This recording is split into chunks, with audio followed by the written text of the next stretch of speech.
Welcome back to all to my new video on the topic of linear equation one variable.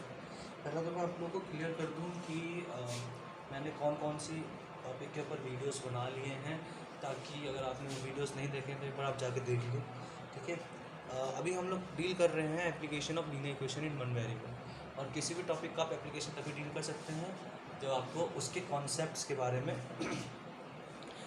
Proper knowledge हो। तो आप तो पहले linear equation के concept पढ़िए जाके, क्योंकि इसके ऊपर मैंने पूरी वीडियो बना दी है। लीनियर इक्वेशन क्या होता है, रूट्स क्या होते हैं, सॉल्यूशंस क्या होते हैं, कैसे सॉल्व करते हैं लीनियर इक्वेशन, तभी आप एप्लीकेशन का पार्ट पकड़ पाएंगे, कर पाएंगे। इसके पहले भी मैंने कई वीडियोस बना दी हैं फ्रैक्शन के ऊपर, रैशनल नंबर्स के ऊपर, तो आप एक बार मेरा चैनल ज़रूर विजिट कीजिए। और अब हम कंटिन्यू करते हैं अपना आज का topic, that is application of linear equation in one variable. इसके ऑलरेडी मैंने सेशन ले रखा है, उसके ऊपर हमने बेसिक 2 क्वेश्चन किए थे। उन 2 क्वेश्चन में मैंने 2 अलग अलग कॉन्सेप्ट बताए थे। ठीक है। अब उन क्वेश्चन को मिक्स करके एक नया क्वेश्चन बन रहा है। ये बहुत ही ज़्यादा हार्ड तो नहीं, लेकिन हाँ थोड़ा हार्ड ज़रूर है। इसमें वर्ड्स पकड़ना बहुत मुश्किल है। ठीक है। यहाँ से भी आप एक नया कॉन्सेप्ट सीखेंगे। ठीक है। तो क्वेश्चन पढ़ लेते हैं। Denominator of a rational number is greater than its numerator by 3 subtracted from the numerator and 2 is added to the denominator, the number become 1/5, find the original number. ठीक है। तो पहला स्टेप हमारा क्या था, हमें फाइंड करना था कि कितने आपके वेरिएबल्स हैं। ठीक है। तो कितने वेरिएबल हैं आपके पास 2 वेरिएबल हैं। क्यों? देखिए, नंबर हमें क्या करना है, ओरिजिनल नंबर फाइंड करना है। और ओरिजिनल नंबर क्या है, रैशनल नंबर। रैशनल नंबर के 2 पार्ट्स होते हैं, न्यूमरेटर डिनोमिनेटर। क्वेश्चन देख के आपको पता चल रहा होगा कि हमें टोटल की कहानी किसके ऊपर करनी है, न्यूमरेटर और डिनोमिनेटर के ऊपर करनी है। ठीक है। तो अब 2 वेरिएबल तो मिल गए। ठीक है, जिन्हें फाइंड करना है, यानी पहली चीज़ हमें क्या देखना है कि क्या क्या चीज़ें फाइंड करनी है। अब 2 वेरिएबल अगर फाइंड करना है, तो मैंने आपको पिछले सेशन में बताया था कि ऐसे कंडीशन में हमेशा हमें एक वेरिएबल को लेट करना पड़ता है और दूसरा अपने अकॉर्डिंग आ जाता है। देखिए, क्योंकि ये पूरा चैप्टर वेरिएबल फोकस्ड है, तो वेरिएबल मतलब कि जो चीज़ फिक्स ना हो, तो आप खुद से कुछ भी वेरिएबल लेट कर सकते हैं। मैं चाहूँ तो डिनोमिनेटर लेट कर सकता हूँ, मैं चाहूँ तो न्यूमरेटर लेट कर सकता हूँ। ठीक है। उसके अकॉर्डिंग आपका दूसरा पोजीशन चेंज हो जाएगा। जैसे मैंने यहाँ पे क्या किया, मैंने यहाँ पे न्यूमरेटर को वाई लेट किया, तो डिनोमिनेटर क्या आ गया, y+3 आ गया। ठीक है। आप अगर डिनोमिनेटर को y लेट करते तो न्यूमरेटर आ जाता y-3। ये आप कुछ ऐसे समझिए कि जैसे मैं और मेरे भैया है, सोचिए कि मेरे भैया मेरे से 3 कदम आगे चल रहे हैं, तो मैं ये भी तो बोल सकता हूँ कि मैं अपने भैया से 3 कदम पीछे चल रहा हूँ। बस बोलने का तरीका अलग अलग है, बात तो सेम है। अब क्वेश्चन ये आता है कि अगर मैं डिफरेंट वेरिएबल लेट करूँगा तो क्या उससे आंसर पे कोई फ़र्क पड़ेगा? कभी फ़र्क नहीं पड़ेगा, आंसर पे कोई फ़र्क नहीं पड़ेगा। बट हाँ, एक मोस्ट इंपॉर्टेंट चीज़ जिस पे फ़र्क पड़ेगा वो है आपका लीनियर इक्वेशन। जो आपका क्वेश्चन फ्रेम होगा, इक्वेशन आपका डिफरेंट हो सकता है। मान लीजिए आपने न्यूमरेटर को वायलेट किया है और आपके दोस्त ने डिनोमिनेटर को वायलेट किया है, तो आप इट्स डेफिनेटली श्योर कि आपका और आपके दोस्त का इक्वेशन डिफरेंट है। बट 100% गारंटी है कि दोनों का जो आंसर होगा, क्योंकि आंसर में हमें वाई से थोड़ी ना मतलब है, हमें मतलब है पूरे फ्रैक्शनल यानी रैशनल नंबर से। ठीक है। तो वो इम्पॉर्टेंट है। ठीक है। तो हमने जैसे ही आपका न्यूमरेटर वाई लेट किया, डिनोमिनेटर क्या हो जाएगा y+3। नेक्स्ट लाइन में क्या लिखा हुआ है, देखिए मैंने क्या कहा था, नेक्स्ट लाइन में आपका हमेशा रिलेशन दिया होता है दोनों वेरिएबल्स का। क्या रिलेशन दे रखा है कि आपका रिलेशन, अच्छा रिलेशन तो हो गया आपका कंडीशन क्या दे रखा है, नेक्स्ट लाइन में रिलेशन तो हो गया, आपका कंडीशन क्या दे रखा है। अगर मैं 3 सब्ट्रैक्ट कर दूं किससे, न्यूमरेटर से। न्यूमरेटर क्या था आपका y से अगर मैं 3 सब्ट्रैक्ट कर दूं तो आपका क्या बचेगा, क्या बचेगा आपका कुछ भी बचेगा, लेकिन क्योंकि मैं सब्ट्रैक्ट नहीं कर सकता ना, वेरिएबल कांस्टेंट है, कुछ भी बचेगा वो देखा जाएगा। नेक्स्ट क्या आपका 2 ऐड कर दूं आपका डेनोमिनेटर में। अब डेनोमिनेटर आपका y थोड़ी ना है, y+3 है, इसमें 2 ऐड करना है। ये बहुत ही सिली मिस्टेक है जो कर देते हैं। सबको पता होता है डेनोमिनेटर में 2 ऐड करना है, बट डेनोमिनेटर y+3 है, ये जान के भी गलती कराते हैं सबके सब। ठीक है। तो अब नया रैशनल नंबर क्या बनेगा, क्या बोला है, द नंबर बिकम 1/5। नंबर क्या बन गया आपका 1/5। ये क्या है, रैशनल नंबर, यानी न्यूमरेटर अपॉन डेनोमिनेटर। अब नया न्यूमरेटर क्या बना है, 5-3। नया डेनोमिनेटर क्या बना है, y+3+2। यानी कांस्टेंट के फॉर्म में आपके पास रैशनल नंबर नया क्या बना है, ये, और वेरिएबल के फॉर्म में क्या बना है, ये। तो यही आपका इक्वेशन बन जाएगा। मोस्टली यही होता है आपके पास राइट हैंड साइड में कांस्टेंट फॉर्म। मैंने पहले कहा था जब इक्वेशन सॉल्व करना शुरू किया था कि राइट हैंड साइड में कांस्टेंट फॉर्म होता है और उसी का variable form left hand side में पाया जाता है।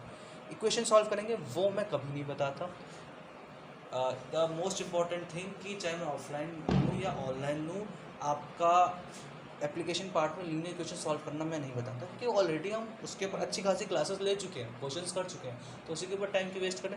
ये तो स्टूडेंट की वो है, मेहनत है, तो ये उन्हें करने दीजिए। ओके, तो y की वैल्यू हमारी आई है 5। जिन्होंने आपका जैसे मैंने क्या किया है, न्यूमरेटर y लेट किया है, तो हो सकता है आप लोगों ने डेनोमिनेटर y लेट किया होगा, तो मेरा y की वैल्यू 5 आई है और y + 3 की वैल्यू 8 आई है।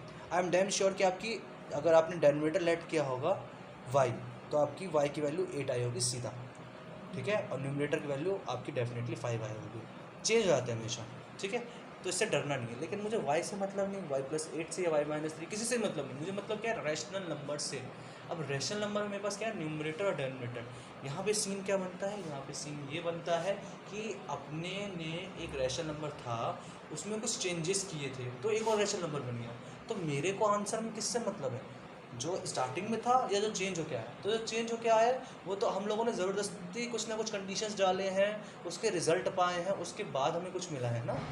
ओरिजिनल से हमें मतलब होना चाहिए। तो ओरिजिनल क्या है आपका 5/8, ये हमारा ओरिजिनल रैशनल नंबर आया। आई होप आपको क्लियर होगा। नेक्स्ट क्वेश्चन जो है, क्वेश्चन भी है, टॉपिक भी है, कॉन्सेप्ट भी है, बहुत कुछ है, इसमें यानी सीखने लायक बहुत कुछ है। तो इसमें आपको थोड़ा सा कॉन्सेप्ट सीखना पड़ेगा, उसके बाद काम करना पड़ेगा।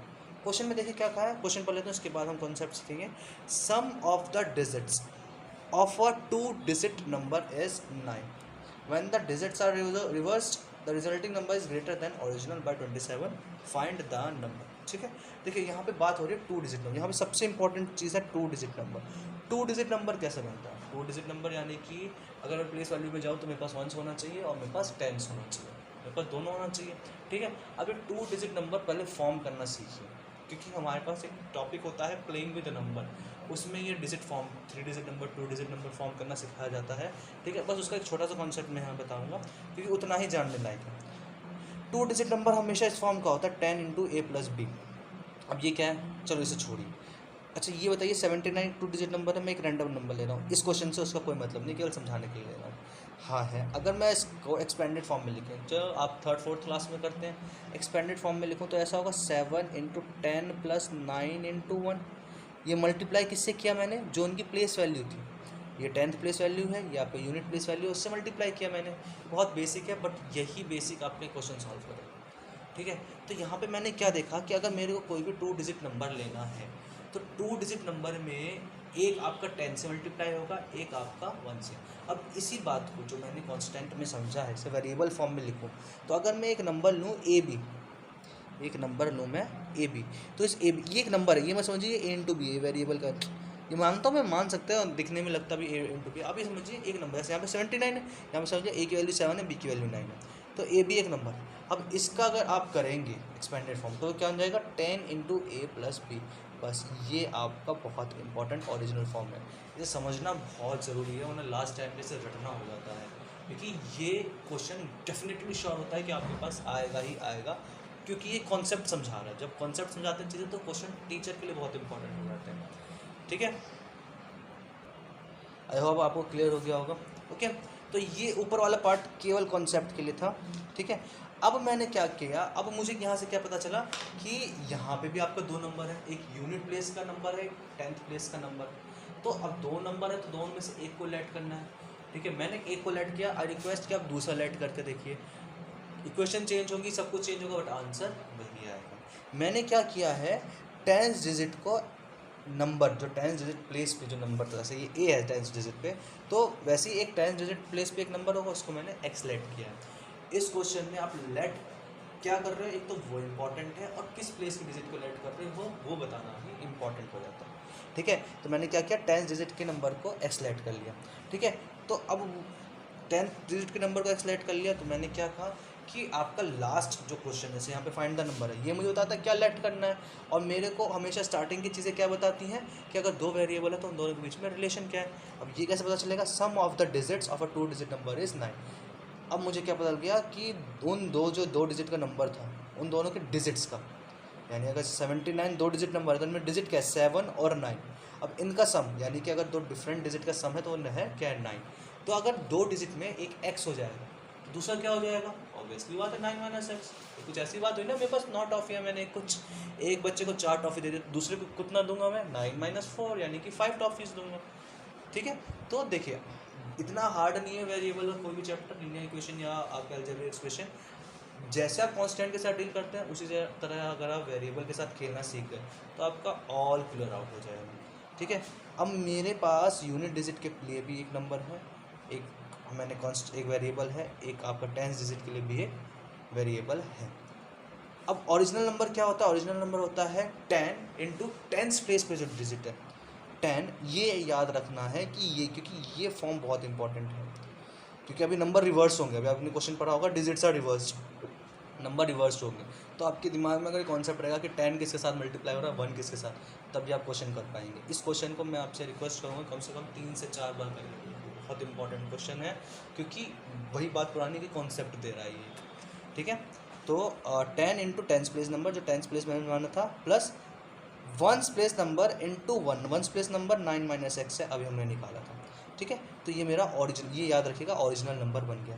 क्वेश्चन में आगे क्या लिखा है कि when the digits are reversed, यानी अब डिजिट्स को रिवर्स कर दिया। डिजिट रिवर्स मतलब क्या होता है? डिजिट रिवर्स मतलब होता है जो यूनिट प्लेस पे नंबर है वो अब कहाँ चला गया? टेंस प्लेस पे चला गया, और जो टेंस प्लेस पे है वो कहाँ चला गया? यूनिट प्लेस पे। दोबारा 79 का एग्जांपल देते हैं। अगर इनके डिजिट्स को रिवर्स कर दूंगा तो क्या हो जाएगा? 9 7 पे आ जाएगा, 7 9 पे आ जाएगा, ये बन जाएगा 97। ठीक है, ओके। तो क्या इसके लिए मेरे को कुछ नया लेट करने की जरूरत है? बिल्कुल भी लेट करने की जरूरत नहीं है। हमने क्या लेट किया था स्टार्टिंग में? टेंस प्लेस को हमने एक्स लेट किया था, तो टेंस प्लेस पे एक्स लेट किया था, तो अब एक्स क्या बन जाएगा? रिवर्स हो गया, यानी कि अब यूनिट प्लेस का पॉइंट बन जाएगा। ठीक है, तो देखिए अब यूनिट प्लेस पे आपका क्या बन गया? एक्स, और जो 9 माइनस एक्स का भी यूनिट प्लेस पे हुआ करता था वो कहाँ पहुँच गया? टेंस पे पहुँच गया। याद रखिएगा, ये आप क्वेश्चन पे कंडीशन लगाते हैं, यानी स्टार्टिंग में तो आप रिलेशन, एक्चुअल रिलेशन बताते हैं, फिर उस पर कंडीशंस लगाते हैं, तो कंडीशंस कभी भी आंसर में रिफ्लेक्ट नहीं होते। ठीक है, तो कंडीशन लगाया तो ये बना। अब ये अपने पास फिर से एक नया टेंस प्लेस और यूनिट्स प्लेस पे एक नंबर डिजिट आ गया, उससे क्या नंबर बना? उससे ये नंबर बना। ओरिजिनल क्या बना था? ये। न्यू क्या बना? ये। अब आगे क्या लिखा है? The resulting number, resulting number यानी कि ये वाला नंबर, ये जो आपका है ये वाला नंबर,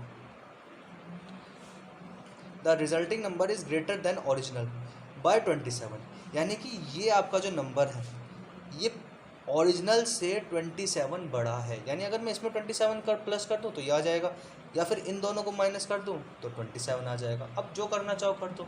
अब मैंने क्या किया है, देखिए ये जो मैंने क्या कहा, यही डिफरेंट तरीके होते हैं ना, यहाँ पे माइनस क्या करना है, यही आप डिफरेंट लोगों के प्रोसेस चेंज करते हैं। करना एक ही तरीके से सबको होता है, इक्वेशन सबकी लगभग सेम बनती है, बस आपके सॉल्यूशन में फ़र्क क्या पड़ जाता है कि आपने कौन सा पाथ चुना है। अब ये पाथ कौन सा चुना है ये तो डिपेंड करता है ना आपने प्रैक्टिस की कितनी की है। प्रैक्टिस करोगे तो पता चलेगा शॉर्ट पाथ कहाँ से लोगे आप। ओके, तो हमने क्या किया, नए नंबर, जो हमारा नया नंबर बना उसमें 27 अगर माइनस किया है मैंने, तो क्या मिला मेरे को? ओरिजिनल नंबर मिल गया। बस ये मेरा इक्वेशन बन गया। अब फिर से वही बात, इक्वेशन सॉल्व करना मैं बताऊंगा नहीं, सीधा आंसर पे आता हूँ। एक्स की वैल्यू क्या आ गई? 3। अब ये एक्स क्या था? ओरिजिनल नंबर का टेंस डिजिट था ये। मेरे को क्या एक्स की वैल्यू चाहिए थी? नहीं, मेरे को पूरा नंबर चाहिए था। अब अगर मेरे को टेंस डिजिट मिल गया तो मैं यूनिट डिजिट निकाल लूँगा। यूनिट डिजिट है, टेंस डिजिट है, तो ओरिजिनल नंबर निकाल दूंगा मैं। अब मेरे को इसी से मतलब था। आई होप आपको ये बात क्लियर होगी। ठीक है, अगर आपको ये कॉन्सेप्ट क्लियर हो गया है तो आप ये वाला क्वेश्चन नोट आउट कर लीजिए एंड प्रैक्टिस कीजिएगा। नेक्स्ट सेशन में हम इसी क्वेश्चन के साथ कंटिन्यू करेंगे। ठीक है, अब तक मैंने जितने भी एप्लीकेशन करवा दिए हैं उनको प्लीज़ ज़रूर कीजिएगा। और ये लास्ट क्वेश्चन जो नया नंबर वाला था इसको तो बिल्कुल करने की कोशिश कीजिएगा, क्योंकि इसमें बहुत कॉन्सेप्ट है। ठीक है, आई होप आप लोगों को वीडियोस अच्छी लग रही हैं तो प्लीज़ जितना हो सके उतना शेयर कीजिए। ठीक है, क्योंकि जिनके लिए लिया गया है इनिशिएटिव उन तक अभी शायद ठीक से पहुंच नहीं पाया है। ठीक है, तो आई होप कि आप लोगों को बेस्ट ही लगा हो ये video. Thanks for watching the video.